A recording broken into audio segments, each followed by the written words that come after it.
इस बीच एक और वॉर ब्रेकिंग आपको बता दें, जंग के बीच ट्रंप ने बड़ा बयान दिया है। ईरान के पास सरेंडर के सिवाय कोई रास्ता नहीं है। देखिए हकीकत और डोनाल्ड ट्रंप के हौसले, कितना बड़ा फर्क है।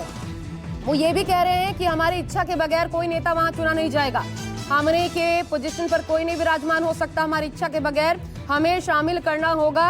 मुस्तफा खामनेई मंजूर नहीं। अमेरिका को उन्होंने इससे पहले ये भी कह दिया। ये बड़ी खबर इस वक्त की आपको बता रहे हैं।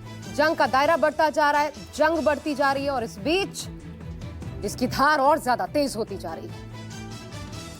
संजीव त्रिवेदी हमारे साथ जुड़ गए हैं इस पर और ज्यादा बातचीत के लिए। संजीव, जो ट्रंप कहते हैं और जो एक्चुअल सिचुएशन जो अभी हम देख रहे हैं, उनमें जमीन आसमान का अंतर नजर आता है। नहीं भी तो कम से कम 70-50% अंतर नजर आता है। अब वो ये कह रहे हैं खामनेई, मुस्तफा खामनेई वो चुन लिए गए हैं, लेकिन हमारी इच्छा के बगैर ये संभव नहीं। डोनाल्ड ट्रंप ये कैसे करेंगे? उनके पास इसका क्या खाका है? क्योंकि हाँफ रहा है एक तरीके से अमेरिका भी। देखिए, अभी तक जिस तरह से ट्रंप का पैटर्न रहा है, वो एक डील कर लो, यही बात हमेशा अपने एडवर्सरीज, अपने दुश्मनों को कहते हैं। पहली दफ़ा हम देख रहे हैं कि इस सोशल मीडिया में लिखे गए उनके इस ट्वीट से सामने बात आ रही है कि there will be no deal with Iran. अब ये बात कहना क्या एक दबाव बनाने की प्रक्रिया है या फिर ये एक हकीकत है, क्योंकि उन्हें पता चल गया है कि कहीं ना कहीं ऐसा लग रहा है कि ईरान स्लिप करने लगा है। उनके पास ऐसी क्या जानकारी अभी तक सामने बात नहीं आई है। लेकिन जिस तरह से गल्फ स्ट्रेट ऑफ हॉर्मूज में ईरान अभी तक हावी है और जिस तरह से वो लगातार जवाब दे रहा है, अभी बात समझ में नहीं आ रही है कि आखिरकार ऐसा ट्रंप क्यों कह रहे हैं। लेकिन एक संदेश वो देना चाह रहे हैं कि ईरान के साथ कोई भी वार्ता नहीं होगी, अनकंडीशनल सरेंडर। ये पहली दफा उन्होंने शब्दावली का प्रयोग किया है। डील की बात एकदम नहीं। पहले कह रहे थे कि वो बातचीत करना चाहते थे लेकिन वो लेट हो गए। अब उन्होंने अनकंडीशनल सरेंडर की ये शर्त रख दी है और ये भी कह दिया है कि हम सब देश मिलकर के वहां पर एक सबको स्वीकार्य नेता चुनेंगे। वो सबको स्वीकार्य नेता का मतलब वो अमेरिका का या वेस्ट का प्रिय नेता होगा। और फिर आखिर में वो ईरान के लोगों को एक संदेश देते हुए कहते हैं कि हम ईरान को फिर से उसी तरह से ग्रेट बनाएंगे, महान बनाएंगे। मेक ईरान ग्रेट अगेन, जैसे मागा है उस तरह से उन्होंने कहा मीगा होगा। यानी कि वो अपने रंग में है, अपने रॉ में है और जो भी रिवर्सेस हो रही हैं या बैकफुट पर कभी कभी अमेरिका को आना पड़ रहा है, उसका कोई असर उनके ऊपर नहीं है। ये संजीव, आप माइंड गेम भी देख रहे हैं इसके पीछे क्या? क्योंकि अभी हम दिखा रहे थे इससे पहले 75% ऐसे लोग हैं जो फुल ऑन वॉर नहीं चाहते अमेरिका के साथ, बूट्स ऑन ग्राउंड नहीं चाहते। अमेरिका में डोनाल्ड ट्रंप के इस फैसले के खिलाफ एक राय यह है कि इजराइल और सऊदी के उकसावे में आकर ट्रंप ने यह फैसला किया, लेकिन यह अब उनके देश को इनफैक्ट भारी पड़ रहा है। और ये ज्यादा और बढ़ गया क्योंकि जब से अमेरिकी सैनिकों की मौत की खबर आई है तब से उनके खिलाफ और ज्यादा रोष बढ़ा हुआ है। तो क्या ये एक माइंड गेम है जो डोनाल्ड ट्रंप प्ले करना चाह रहे हैं कि सिचुएशन संभाली जाए और दुश्मन को भी हड़काया जाए? यहां देखिए, ट्रंप के ऊपर यह आरोप लग रहे हैं कि आप युद्ध में चले गए हैं लेकिन आपके पास कोई एग्जिट प्लान नहीं था। आप कैसे इस युद्ध को इतने दिन के बाद यहां से मुझे निकल जाना है, इस तरह का कोई आपके पास कार्यक्रम नहीं था। कभी बताते हैं 4 सप्ताह, कभी 8 सप्ताह। तो ऐसे में उन्होंने अब अपनी एक रणनीति को आयाम दिया है, अंजाम दिया है, जिसके तहत वो अनकंडीशनल सरेंडर करा के ही मानेंगे, ये संदेश दे रहे हैं। और यहाँ पर वो पोजीशन ऑफ स्ट्रेंथ से बात करने की बात बता रहे हैं। वो हो सकता है कि समय लगे, ये कहना चाह रहे हैं। हो सकता है कि कुछ और सोल्जर्स, क्योंकि टाइम मैगजीन के साथ बातचीत में उन्होंने कहा है कि कुछ हो सकता है कि और सिपाही हमारे मारे जाएं, लेकिन ईरान के ऊपर जीत हासिल करेगा अमेरिका, ये लक्ष्य है और यही एग्जिट प्लान है। इस ट्वीट के जरिए तो यही बात सामने आ रही है। तो वो जीत क्या आपको किसी भी सूरत में लग रहा है कि जिस जीत के लिए, जिस रास्ते पे वो चाहते हैं ईरान को कि उनके हिसाब से कोई खामनेई की पोजीशन पर बैठे, वो बिना युद्ध में सीधे जाए पॉसिबल है इस वक्त? क्योंकि ये लंबा रास्ता है।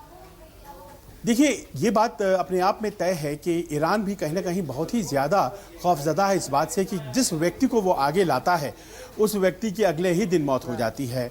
और आपने रक्षा मंत्री के केस में ये देखा। और जब से मुस्तबा बनाए गए हैं असेंबली ऑफ एल्डर्स के द्वारा अगले खामनाए, अगले आयतुल्ला, उस वक्त से उन्होंने किसी ने उनको देखा तक नहीं है।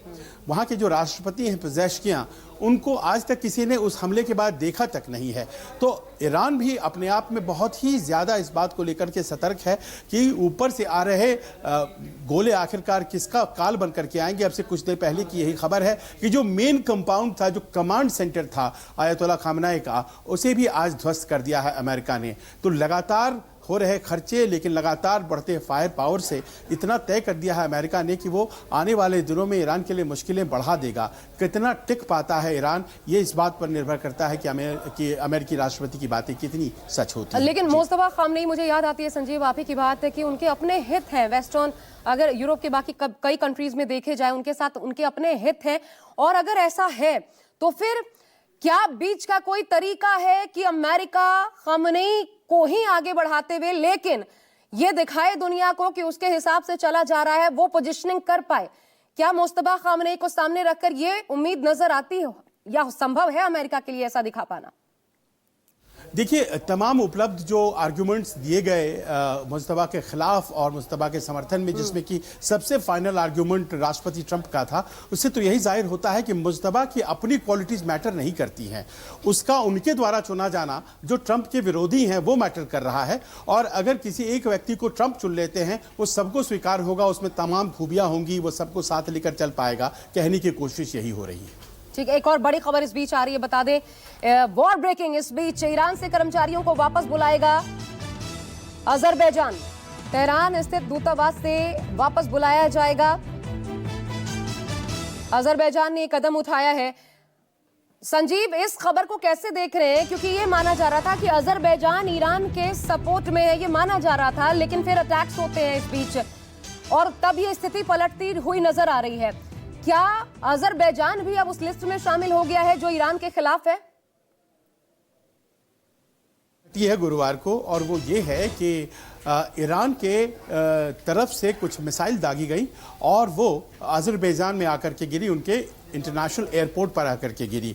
इस बात से वो बहुत खफा हुए, और बावजूद इसके कि अजरबैजान एक शिया मुल्क है, ऐसे हमले कैसे हो सकते हैं। वहाँ के राष्ट्रपति अलीपोव इस बात को लेकर के बड़े नाराज़ हुए और उन्होंने कहा कि ये जानबूझ करके हमें डिस्टर्ब करने के लिए किया गया है। हमारे और उनके बीच लड़ाई तो थी, लेकिन हम इस वक्त उनका साथ देना चाहते थे, लेकिन अगर उन्होंने ऐसा किया है तो हम उनसे राजनयिक संबंध तोड़ लेंगे। ऐसा लगता है कि जो पुराने खराब संबंध आ रहे थे, उसको आज उन्होंने एक फाइनलिटी दे दिया और उन्होंने हमेशा के लिए रिश्ते तोड़ लिया। हालांकि ईरान ने कल इस बात के लिए खेद भी जताया और कहा कि लक्ष्य कतई वो नहीं था जो हो गया, लेकिन इस बात को माना नहीं। और मान करके चलिए कि अभी अमेरिकन कैंप के साथ जुड़ जाना वहाँ के तमाम शिया देशों के लिए भी एक ऑप्शन है। ऐसे में जबकि ईरान लीड कर रहा है अमेरिका के साथ खिलाफ रेजिस्टेंस, तो ये अजरबैजान की तरफ से एक ऐसा कदम उठाया गया है।